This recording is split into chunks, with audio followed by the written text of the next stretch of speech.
عزیز طلبہ السلام علیکم ورحمۃ اللہ وبرکاتہ۔ پیش نظر کتاب سنن ابو داود شریف ہے، درس ملاحظہ کریں۔ بسم اللہ الرحمن الرحیم۔ اخبرنا الامام الحافظ ابو بکر احمد بن علی بن ثابت الخطیب البغدادی قال الامام القاضی ابو عمر والقاسم بن جعفر بن عبد الواحد الهاشمی قال اخبرنا ابو علی محمد بن احمد بن عمرو اللؤلؤی قال حدثنا ابو داود سلیمان بن الاشعث السجستانی في المحرم سنة 75 و200 رحمه الله تعالى قال کتاب الطہارہ۔ ابو داود سلیمان بن اشعث سجستانی نے فرمایا کتاب الطہارہ، طہارت کا بیان۔ سب سے اہم اور افضل عمل نماز ہے، اور نماز کی شرط طہارت ہے۔ نماز کے لیے طہارت ایسی ضروری چیز ہے کہ اس کے علاوہ نماز ہوتی ہی نہیں۔ اس لیے امام ابو داود رحمۃ اللہ علیہ نے سب سے پہلے طہارت کا باب شروع فرمایا۔ سب سے پہلے طہارت کا لغوی اور اصطلاحی معنی کیا ہے وہ دیکھیں۔ طہارت اصل میں مصدر ہے، اور یہ باب نصر اور کرما سے ہے۔ اس کے لغوی معنی ہے النظافۃ والتنزہ عن الاقذار والادناس۔ طاہر کا حقیقی معنی ہے جو آدمی نجاست سے پراگندہ نہ ہو، اور طاہر کا مجازی استعمال اس آدمی کے لیے ہوتا ہے جو عیبوں سے بری الذمہ ہو۔ طہارت کے متعلق قرآن مجید کی کثیر آیات کریمہ ہیں۔ اللہ تعالیٰ نے ارشاد فرمایا ان اللہ یحب التوابین ویحب المتطہرین۔ بے شک اللہ تعالیٰ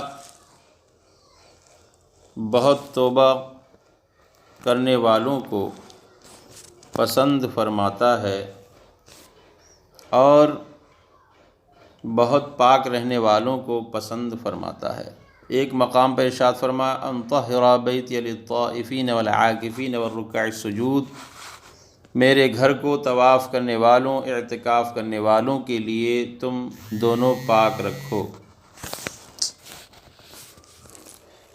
ایک اور مقام پر ارشاد فرمایا وَلَهُمْ فِيهَا أَزْوَاجٌ مُطَهَّرَةٌ، اور ان کے لیے ان باغات میں پاکیزہ ازواج ہوں گی۔ امام ابو جعفر محمد بن جریر طبری لکھتے ہیں حضرت ابن عباس رضی اللہ تعالیٰ عنہ سے روایت ہے کہ وہ ازواج نجاست سے پاک ہوں گی۔ حضرت مجاہد سے روایت ہے کہ وہ بول و براز اور منی سے پاک ہوں گی۔ دوسری روایت حضرت مجاہد سے یہ ہے کہ حیض سے، بول و براز سے، ناک کی ریزش سے، تھوک سے اور دیگر گندگیوں سے اور بچہ پاک ہوں گی، اور حضرت قتادہ سے روایت ہے کہ گناہ سے پاک ہوں گی۔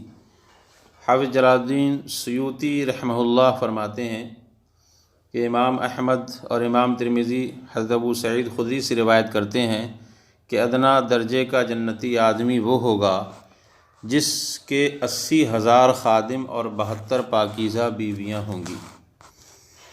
امام طبرانی اور امام بزار نے حضرت سعید بن عامر بن حذیم رضی اللہ عنہ سے روایت کیا ہے کہ میں نے رسول اللہ صلی اللہ علیہ وسلم کو یہ فرماتے ہوئے سنا اگر اہل جنت کی بیویوں میں سے کوئی عورت جھانکے تو ساری روئے زمین مشک کی خوشبو سے بھر جائے اور چاند کی روشنی مان پڑ جائے۔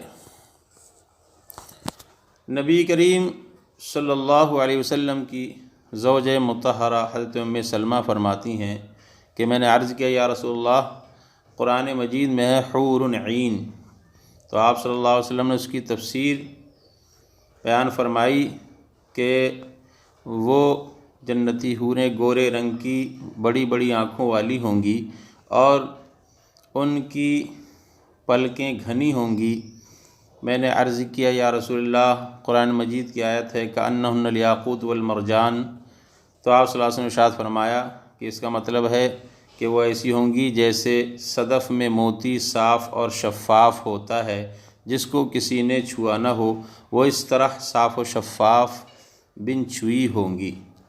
میں نے عرض کیا یا رسول اللہ فیہن خیرات حسان کی تفسیر فرمائیں۔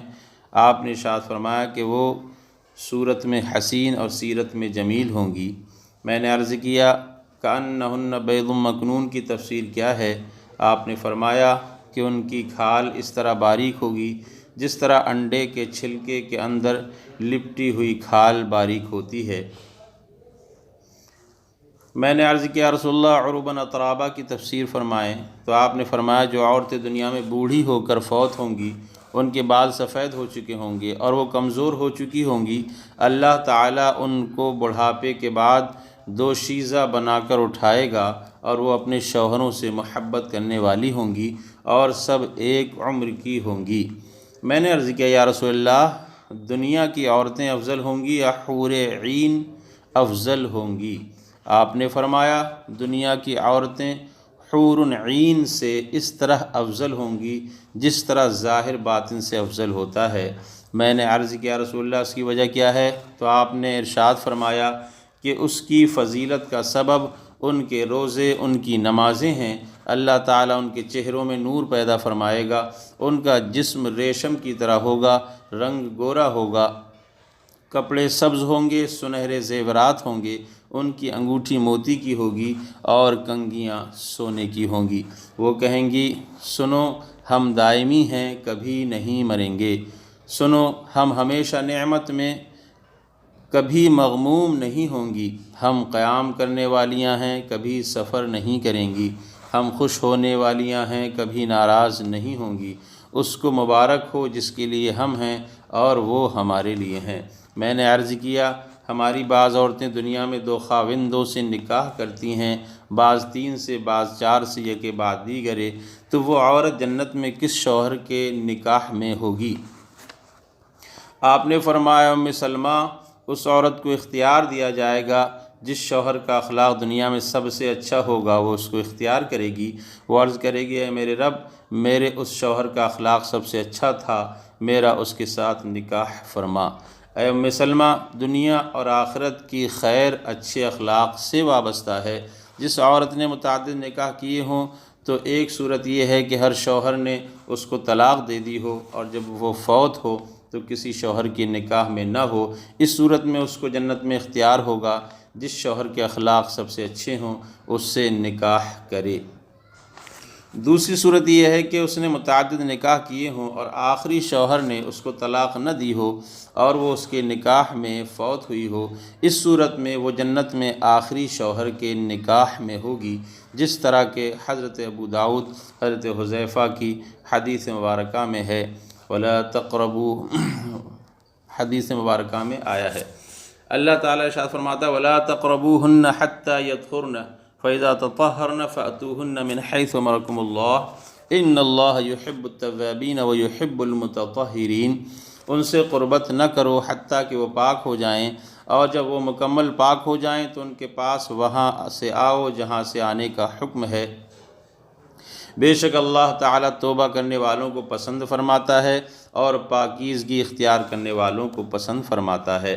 حافظ انس سے روایت ہے یہود کے یہاں جب کسی عورت کو حیض آ جاتا تو وہ اس کو گھر سے نکال دیتے، اس کے ساتھ نہ کھاتے نہ پیتے نہ اس کے ساتھ گھروں میں رہتے۔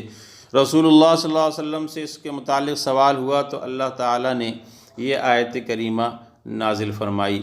تب سرکار دو عالم صلی اللہ علیہ وسلم نے ارشاد فرمایا ان عورتوں کو گھروں میں رکھو اور عمل زوجیت کے علاوہ ان کے ساتھ سب کچھ کرو۔ جب یہود کو یہ خبر پہنچی تو انہوں نے کہا یہ شخص ہر بات میں ہماری مخالفت کرتا ہے۔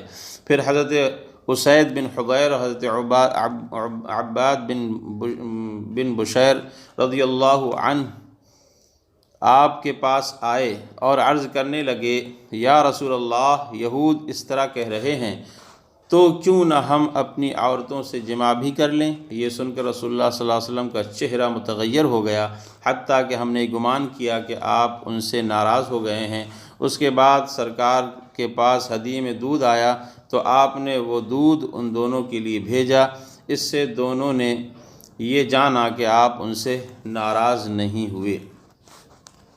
قرآن کریم میں فیہ رجال یحبون ان یتطہروا واللہ یحب المطہرین، اس میں ایسے مرد ہیں جو خوب پاکیزہ ہونے کو پسند کرتے ہیں اور اللہ تعالیٰ زیادہ پاکیزگی حاصل کرنے والوں کو پسند فرماتا ہے۔ رسول اللہ صلی اللہ علیہ وسلم نے اہل قباء سے ارشاد فرمایا کہ میں نے اللہ تعالیٰ سے سنا کہ وہ تمہاری پاکیزگی حاصل کرنے کی تعریف فرماتا ہے، تم کس طرح پاکیزگی حاصل کرتے ہو؟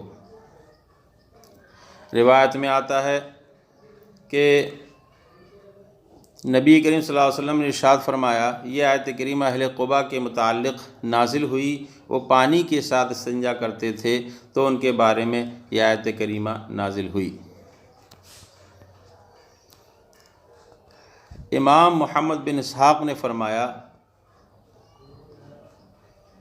جب فرشتے حضرت لوط علیہ السلام کے پاس آئے اور ان کی قوم کو یہ خبر ملی کہ حضرت لوط کے پاس حسین و جمیل بے ریش لڑکے آئے ہیں، ان کو یہ خبر حضرت لوط کی بیوی نے پہنچائی تھی۔ اس نے ان سے کہا، میں نے اس سے پہلے اتنے حسین و جمیل لڑکے نہیں دیکھے، وہ لوگ عورتوں کے بجائے مردوں سے شہوت پوری کرتے تھے، ان سے پہلے کسی نے خلاف فطرت کام نہیں کیا تھا۔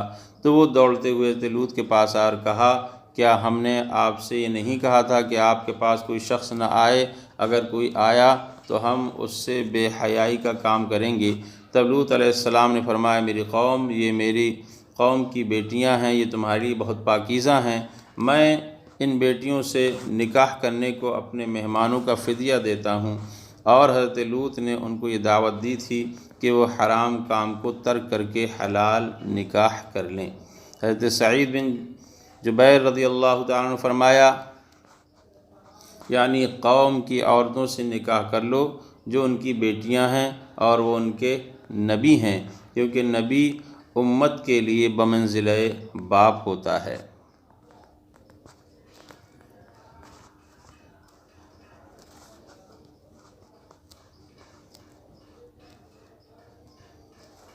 حضرت عائشہ فرماتی ہیں کہ مقام بیضاء میں میرا ہار گر گیا، اس وقت ہم مدینہ منورہ میں داخل ہو رہے تھے۔